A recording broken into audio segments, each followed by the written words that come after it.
Seen together, India-Nepal relations are unique. Family bonding, similar culture, similar traditions, and unrestricted movement in each other's territory. But they are two sovereign nations, and so there are some issues time to time, and they need to be refreshed.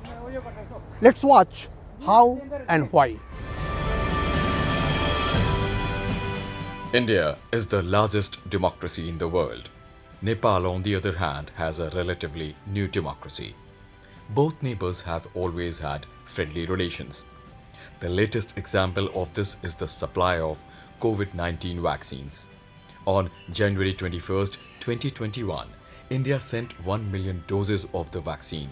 But from time to time, events have made it necessary for both nations to calibrate the bilateral relationship.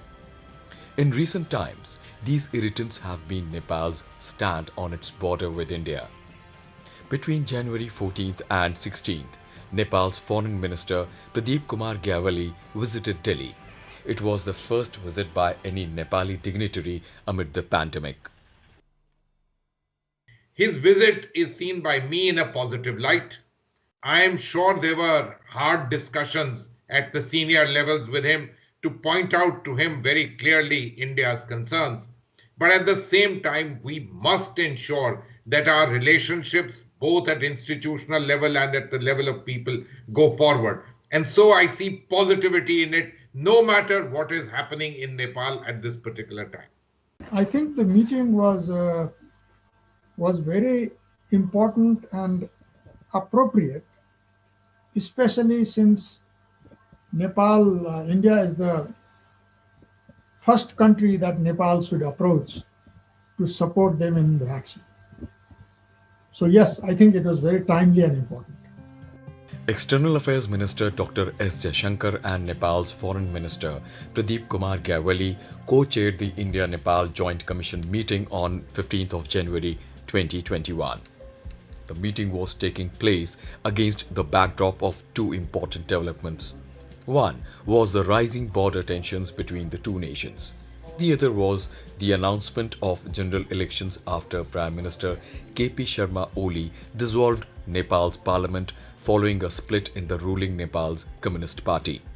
In New Delhi, Gyawali accepted that the border issue did come up at the Joint Commission meeting.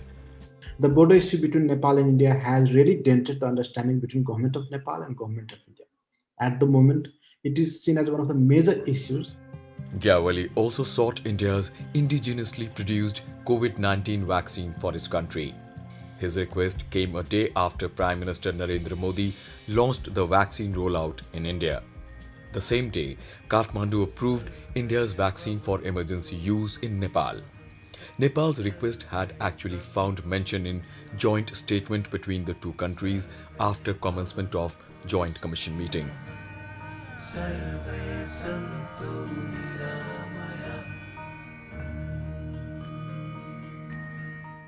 No single issue should prevent the larger cooperation between the two countries. So as a result, it was natural that Nepal's foreign minister and Nepal's government asked India for assistance in the vaccine. And I'm glad that India has in a spirit of friendship, agreed to help the Nepali people. And India made the first lot of supply within a week. Nepal's Prime Minister KP Sharma Oli thanked Prime Minister Narendra Modi and Indian people for this gesture. Indian Ambassador to Nepal, Vinay Mohan Quatra, handed over doses of COVID-19 vaccine to Nepal's Prime Minister Oli in Kathmandu. India has taken accommodative stance on Nepal.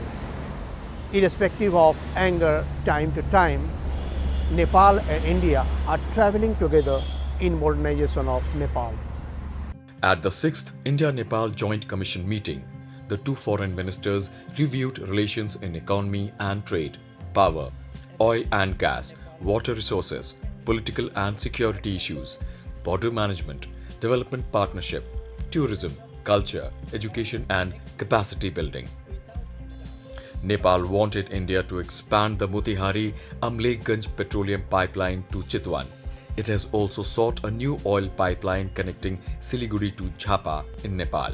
Both countries have operationalized the Motihari-Ambleganj petroleum pipeline that India has built. It is the first transnational petroleum pipeline in South Asia and a milestone in India-Nepal relations.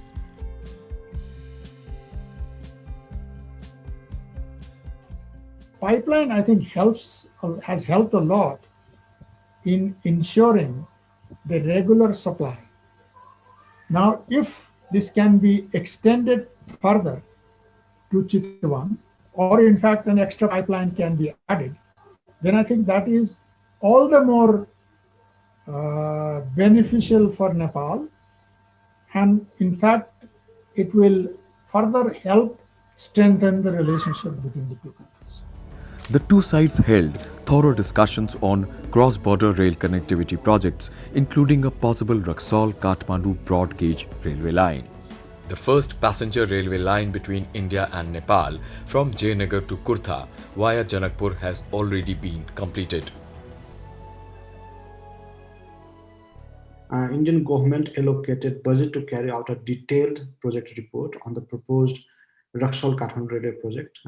There used to be a railway between Jayanagar and Janakpur in the past, which have disappeared. I have beautiful memories of traveling on those railways. And in that sense, the revival of cross-border connectivity between India and Nepal by the support of Indian government is a good initiative. These will not only enhance cross-border connectivity, which will bring economic gains, but will also deepen people-to-people ties. India has said it will undertake two more cultural heritage projects in Nepal, the Pashupatinath riverfront development and the Bhandarkhal garden restoration in Patan Darbar. India has restored historical and cultural sites of Napi Chandra Mahabihar, the Bahal Gate, Farmers Society House, Pavilion at Indrayani Park, Garden at Machindra Bahel, and a crematorium at Shankamul. I have a new theory in international relations called paradox of proximity. Because of your closeness, because of physical proximity, because of cultural proximity, the relationship becomes vital. But that also means that you need but that very proximity also sometimes makes the relationship more complex and more sensitive. So as a result, you need greater attention to deal with it. You need greater sensitivity to deal with it. The Joint Commission stressed the need to facilitate cross-border movement of people and goods. For this, India recently inaugurated the Integrated Checkpost or ICP at Birganj and Biratnagar. Both sides also welcomed the start of the construction of the third ICP at Nepalganj. A new ICP at Bhairwa will be initiated shortly. The ICPs has minimized the hassle of security check and custom clearance, which has eased the business between the two countries. It has created favorable environment for Nepal-India trade. Though Nepal and India have open border, there used to be a number of hassles between the two countries, which used to cause delay in the delivery of goods. Delay in delivery of agro-based goods such as vegetables, fruits, and other used to cause huge loss to farmers and businessmen from both the countries. As a buffer nation against China, India's defense relations with Nepal is significant. During his visit on January 16th, the Nepalese foreign minister met Defense Minister Rajnath Singh. India is one of the major countries that provides security to Nepal army, both in terms of training and logistics.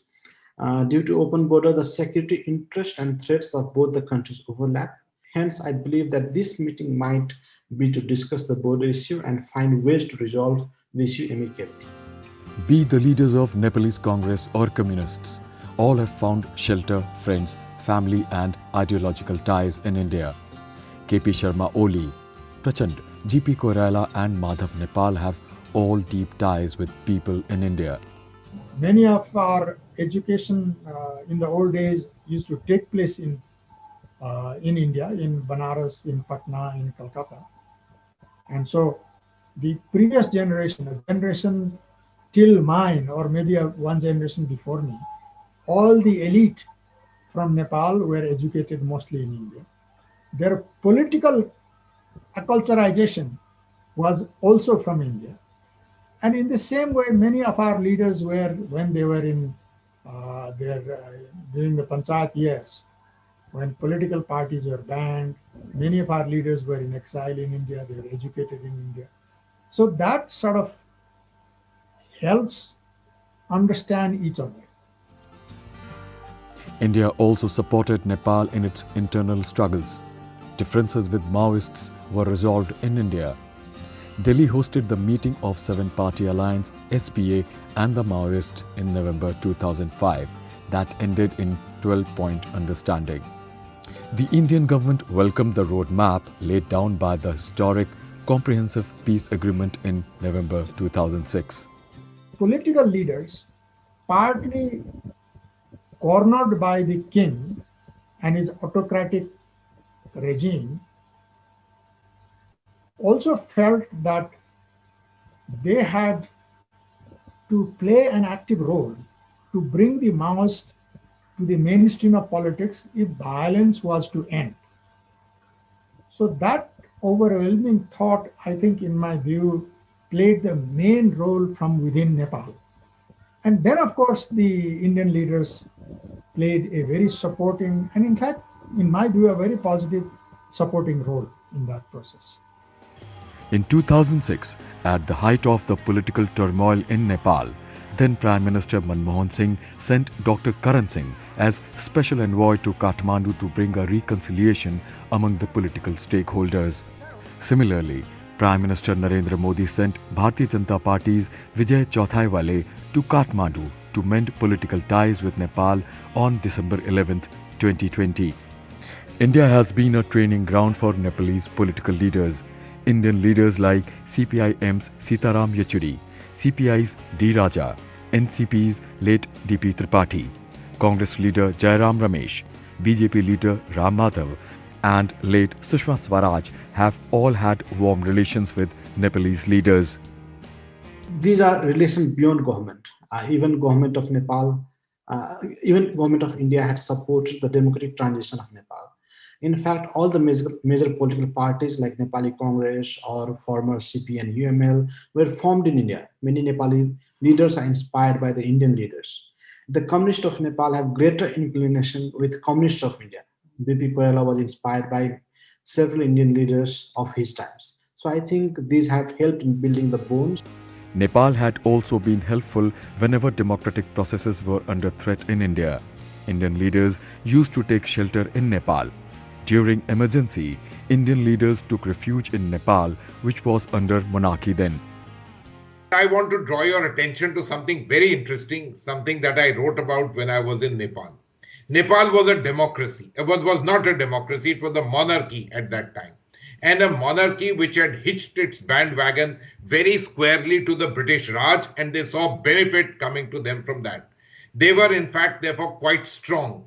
To the best of my knowledge, there was one incident in which Nepal, or rather the people of Nepal, came to the assistance of Indian freedom fighters when Sri Jayaprakash Narayan and Ram Manohar Lohia ji had to escape from the Hazaribagh prison. They were sheltered in Nepal for a little while. It's a very, very beautiful, though very small chapter. High-level Indian officials have visited Nepal in November-December 2020.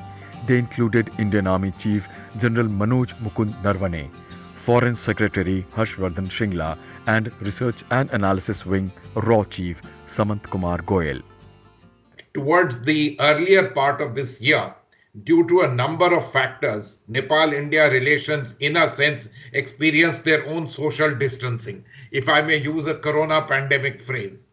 This had to be rectified. This had to be rectified, and certain steps in this direction were taken when on the 15th of August, on our Independence Day, Prime Minister Oli took the initiative and called Prime Minister Shri Narendra Modi. Thereafter, many things have happened to try and tilt the balance right, if I may say so. A difficult task, but one that has to be attempted. Prime Minister Modi has visited Nepal 4 times after assuming office. His first visit in 2014 was noted for his landmark speech. Well, when the Honorable Prime Minister visited in 2014, relatively soon after assuming office in Delhi. It was a grand visit and hugely welcomed in Nepal. It was the first visit at a bilateral level by an Indian Prime Minister in 17 years. And him, not only was the visit personally one of welcoming him, but the Nepalese also looked at what he said in terms of a new relationship, a relationship of doing things in a manner that we could take things forward. We certainly in India looked at it like that. But Nepal is a very complicated polity. And the complications of its polity, in a sense, centralize themselves on the business of identity politics vis-a-vis India. So strumming up an anti-India sentiment or not letting India really be the only player in the game is a very important element. Prime Ministers of Nepal have also been frequent visitors to India. The talks between the leadership of two countries take place on an equal footing, despite the difference in the size of countries. KP Sharma only has been to India twice as Prime Minister. Democratic politics in Nepal is deepening and taking its roots. And that is why sometimes Nepalese leaders speak in different voices. But India has been happy that democracy is taking its shape, in which India has also been a helping partner. There is also one special feature of the relationship between the two neighbors. Nepal's Army Chief has been Honorary Army Chief of India, while the Indian Army Chief is an Honorary Army Chief of Nepal. Every Indian or Nepali Army Chief gets this title after their appointment. My understanding is that this started after 1971, when General Sam Manekshaw, who also came from the Gorkha Brigade, was the chief and, hugely lauded. And so the Nepalese started it. We had to reciprocate, and that is the right thing to do. And that's when it has happened. To the best of my knowledge, there's been only one case of an Indian Army chief who did not get this honor, and that was General J.J. Singh. Those were again times of a certain challenge between India and Nepal in terms of their political relationship. India and Nepal share a unique relationship of visa-free entry. Any Indian can go, visit any corner of Nepal without restriction. Similarly, any Nepalese citizen can visit any part of India without permission. Nepalese citizens are eligible for work anywhere in India. Even the Nepal government doesn't see its citizens working in India as migrants in a foreign country. Nearly 80 lakh Nepalese work in India. This is a very positive thing.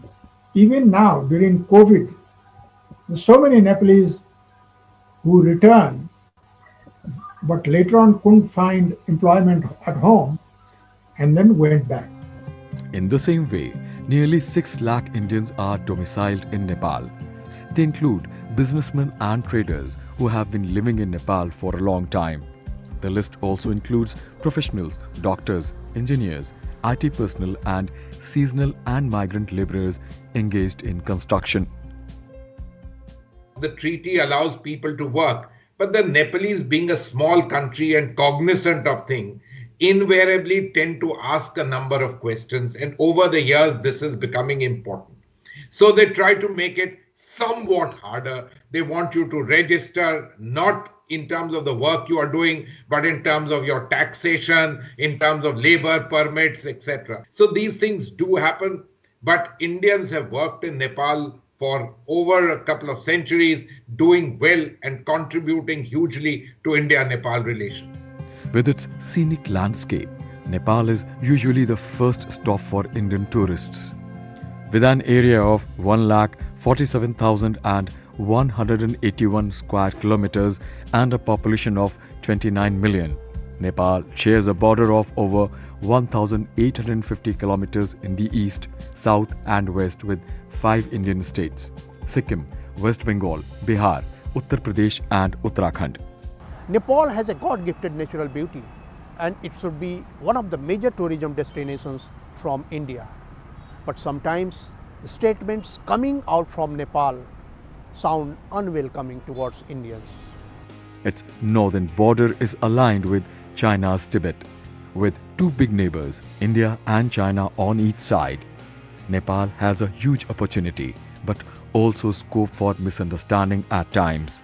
The border with China is also 1400 kilometers as compared to the border with India, which is, let's say, about 1800 kilometers.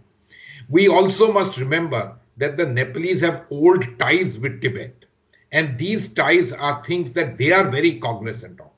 From their perspective, a relationship with China, which is a good relationship, is very important because they do have certain apprehensions on what can happen if the relationship is not a good one. And in a sense, with India, they have a sense of comfort of over thousands of years of relationship.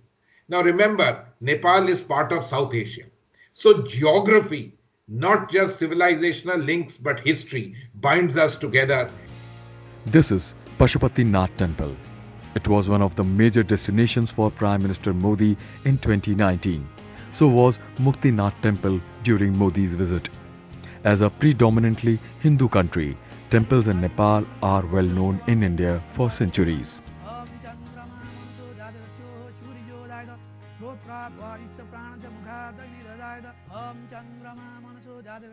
India and Nepal are the two largest Hindu countries in the world. Our numbers, of course, cannot be met by Nepal. And this is a tie that certainly binds us at the level of people. If you go to the Pashupatinath temple on any day, the number of Indian pilgrims simply will overwhelm you. And they have just come and in the way they go to pilgrimages in India. Similarly, all Nepalis think that they must go to Haridwar, they must go to Banaras, they must go to Rishikesh. This is part of their DNA. I remember the former Prime Minister Sher Bahadur Dioba invariably wanting to go to Tirupati, Meenakshi temple. The current president, when she came here in 2017, she went to Dwarka and she went to Jagannath Puri. While the cultural links between India and Nepal date back to centuries and run deep, Nepal sometimes fails to go beyond social relations, and India respects the feeling, but sometimes with a caution. The India-Nepal Treaty of Peace and Friendship of 1950 is the bedrock of the special relations between India and Nepal. Under the treaty, Nepalese citizens have unparalleled advantages in India. They can avail facilities and opportunities at par with Indian citizens. The treaty has allowed Nepal to overcome disadvantages of being a landlocked country. However, over the years, successive regimes in Nepal have sought revision of the treaty. India has said it is willing to examine all bilateral arrangements to further strengthen relations. An eminent person's report to impart a fresh momentum to India's relations is under consideration. Historically, as two independent and sovereign nation states, naturally, Nepal will try to optimize its national interest. India will try to optimize its national interest. But between India and Nepal, can the classical theory of in foreign affairs there are neither permanent friends nor permanent enemies, only permanent interests, do that apply? So that is why I have argued that Nepal's and India's relationship is a relationship of permanent friendship. But that friendship, there is no room for inimical relationship. India is invested in the prospect of a prosperous Nepal. Since 1996, Nepal's exports to India have grown more than 11 times. Bilateral trade has increased over 7 times. Main exports from Nepal are polyester yarn, textiles, jute goods, threads, zinc sheet, juice, cardamom and copper wire. Indian firms are the biggest investors in Nepal, accounting for about 40% of its foreign direct investments. Nepal's proposal to increase its exports to India is under consideration. Nepal also wants more seaports in India to boost trade with other countries. More than 2/3 of Nepalese trade takes place with India, and Nepalese exports, which are very negligible, almost all of them come to India. Now, when he says he wants the trade deficit to be addressed, I can understand that. All countries have an issue in terms of trade deficit. But I would leave a thought with you. Would that trade deficit really address Nepal's trade deficit? The answer is no. For example, petroleum products. If they don't take it from India, where are they going to get it from? Whichever way they get it from anywhere, that will have to remain on the debit side as far as Nepal is concerned. Indo-Nepal cooperation in water resources and river water sharing is an important area with immense potential. An estimated 250 small and large rivers flow from Nepal to India. They have the potential to become major sources of irrigation and power for both India and Nepal. Nepal has abundant water resources and it can use it for power generation between India and Nepal. But there are some hiccups, and still flood management is an issue that has been cropping between the two countries time to time, and that needs to be addressed. India and Nepal are represented in 3 regional organizations. The first is SAARC, the South Asian Association of Regional Cooperation. Then there is BIMSTEC, or the Bay of Bengal Initiative for Multi-Sectoral Technical and Economic Cooperation. The third forum is BBIN of Bangladesh, Bhutan, India and Nepal to enable movement of passenger and cargo vehicles across the borders. Nepal also supports India for its candidature of permanent member of United Nations Security Council. In its quest to become a new and modern country, there is a surge in aspirations of Nepal.